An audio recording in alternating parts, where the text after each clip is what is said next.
Saimnes priekšsēdētāji, deputāti, kolēģi, premjerministri, ministri. Es izskatīju šo budžetu un gribu atgādināt, ka tas ir 1+3 budžets. Tas nav tikai jautājums par nākošo gadu. Tie ir secīgie gadi uz priekšu. Es nevaru te daudz glaimot un es nevaru uztvert šo budžetu nopietni vienu iemeslu pēc. Viņš pilnībā bezatbildīgi attiecas pret lielo ziloni telpā, kurš sēž briškeni klēpījā un prasa pēc nākošās maltītes, un briškenis nevar atrast viņam to maltīti. Nav, tas ir Rail Baltica. Un ja Rail Baltica jautājums nav ielikts budžetā 1+3, tad mēs ignorējam lielo ziloni, un tas lielais zilonis tiek ignorēts. Tas jums nav dušas pieņemt lēmumu, jo lēmums jāpieņem. Vai nu mēs turpinam kā ir, vai mēs pārtraucam, vai mēs iesaldējam, vai mēs racionalizējam. Jebkurš no šiem lēmumiem būs sāpīgs, bet viņš ir jāpieņem.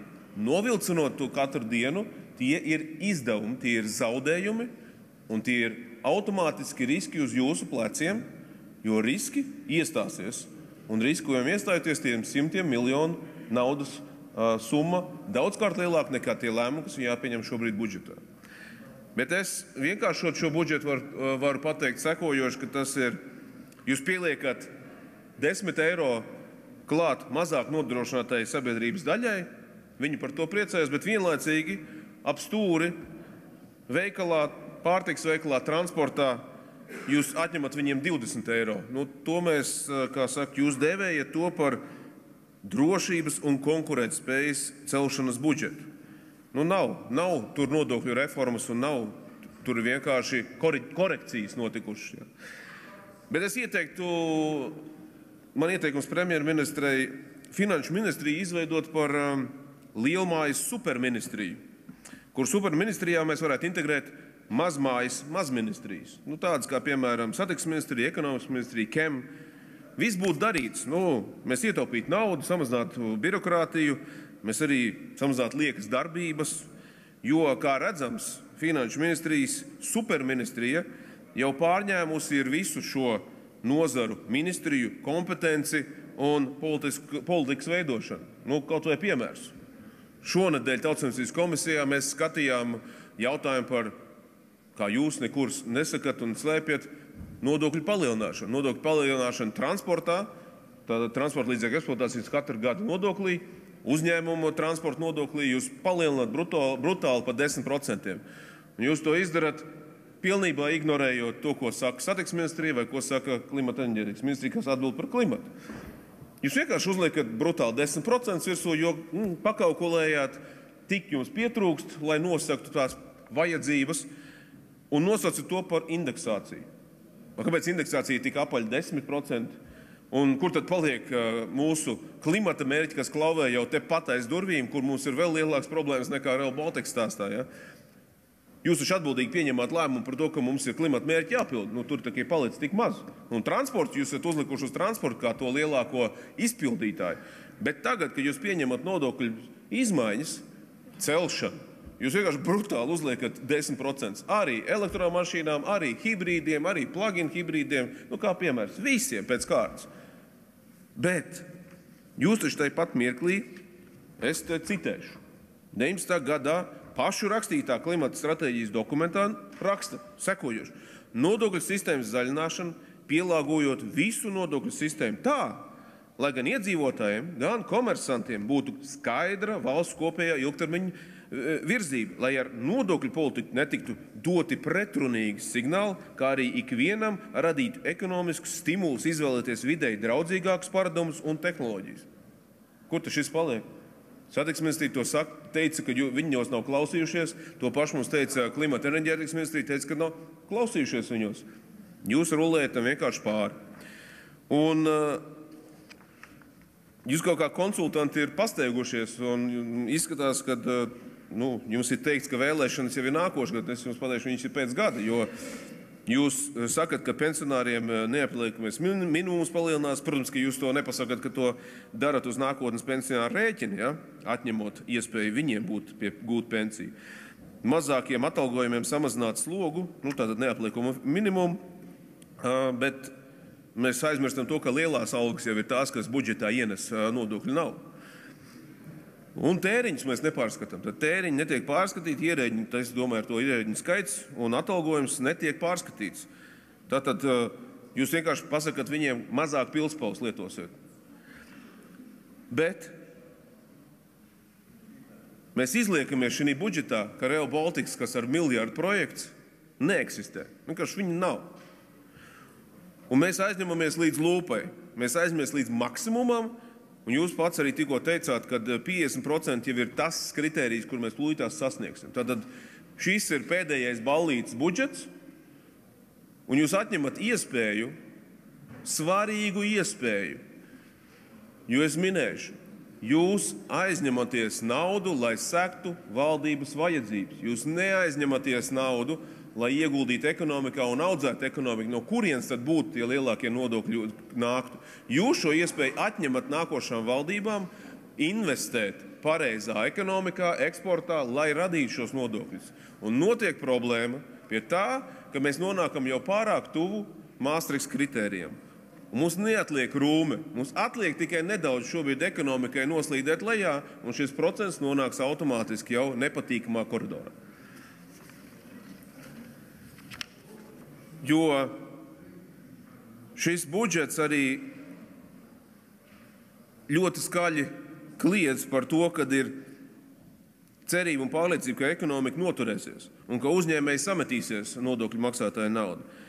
Un es īsti nesaprotu, kā iet kopā Valaņa kunga stāsts šeit, ka viņš mums te prezentēja tikko pavasarī, kad viņš dubultos ekonomiku 10 gados. Bet es īsti neredzu šo iespēju izdarīt ar šādu budžetu, kurš ir tāds fiktīvi konkurētspējīgs. Es nestādos priekšā, kā tas ir sasniedzams. Jūs kaut kā koalīcijā neiet kopā šī sazobe. Un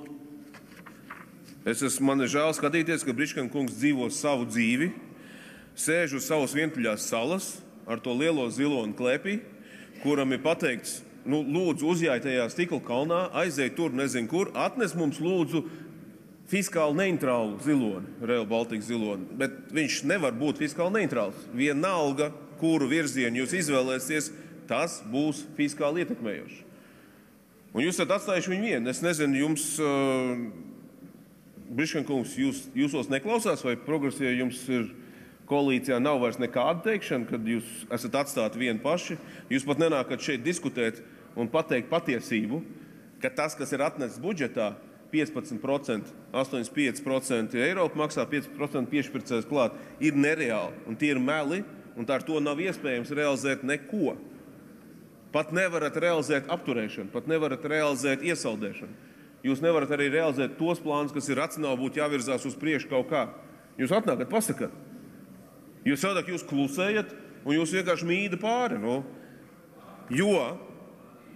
Jo, ja tā būtu, kā jūs sakat budžetā, ka 15% ir jāfinansē klāt Rail Baltica īstenošanai, ja tas tā būtu, tad jums būtu dzelžaini jākontrolē, ka projekts nedrīkst pāriet pāri 2,4 miljardiem. Jo Eiropa ir iedevusi 1,2 miljardus, ko jūs esat parādījuši, un Eiropa ir teikusi, ka maksimums, ko vispār varētu cerēt, ir vēl 1,2 miljardi nākošajā uzsaukumā.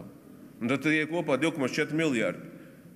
Ar to šis projekts ir nevis 85% no Eiropas finansēts, bet 15–20% no Eiropas finansēts. Ne vairāk. Kā tad mēs viņu taismies realizēt? Tāpēc es gribētu vēl minēt šādu konkrētu problēmu, ar ko jūs tagad darat, kad jūs maksimizējat valsts parādu. Latvijas parāds uz katru strādājošo 20. gadā jau bija 15 000 eiro. 15 000 eiro uz katru strādājošo. Neko nedarot, 2035. gadā viņš pārto par 25 000 eiro. Audzējot parādu, vecās, lētās saistības vai lētā nauda būs jāpārfinansē uz jaunu, dārgu naudu. Procentu izmaksas vien pieaugs pat neko nedarot. Un šī dārgai naudai būtu jākalpo, ja mēs ģimenē aizņemamies dārgu naudu, mēs liekam to lietā, lai viņu varētu atgriezt, kaut ko nopelnīt. Mēs nekad neaizņemamies, lai vienkārši to apēstu. Tā ir bezatbildīga finanšu pārvaldība. Un šeit ir viena interesanta tēze, ko neievēro finanšu ministrija, un šit lūdzu uzminiet, kurš šo tēzi teicis. Miera laika izdevumus, kā piemēram publiskā sektora algu palielināšana, būtu bezatbildīgi finansēt uz parāda rēķina. Šis cilvēks sēž šī zālē. Jā. Kurš to teica? To var atrast mājaslapā, finanšu ministrijas mājaslapā. Rērkungs to ir skaidri un gaiši pateicis. Stāv mājaslapā vēl tagad varat atvērt un apsīties. Kas ir noticis?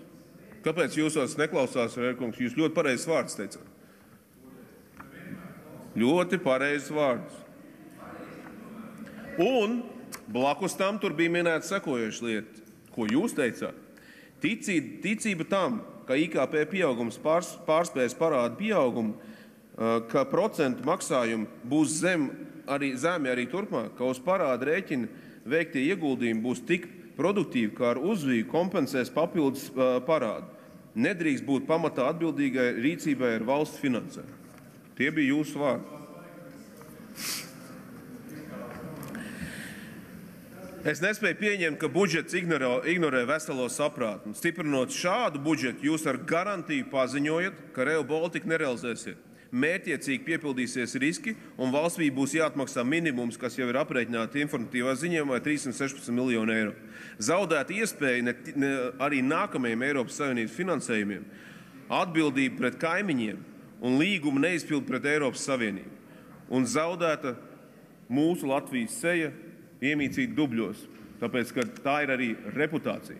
Un jūs arī izteikumi, kas izskan presē, šobrīd nodara lielu ļaunumu mūsu investoriem Latvijā un arī ļaunumu konkrētām nozarēm un sfērām, kur jau šobrīd jau nedod priekšapmaksu, pieprasa 100% priekšapmaksu būvniekiem, pieprasa piegādātāji jau dēļ šiem izteikumiem, un bankas atsaka finansējumu. Tā ir konkrētā problēma. Paldies, kolēģi! Manuprāt, ignorējot lielo ziloni telpā, nav iespējams pieņemt atbildīgi šo budžetu, kas ir uz 4 gadiem. Paldies!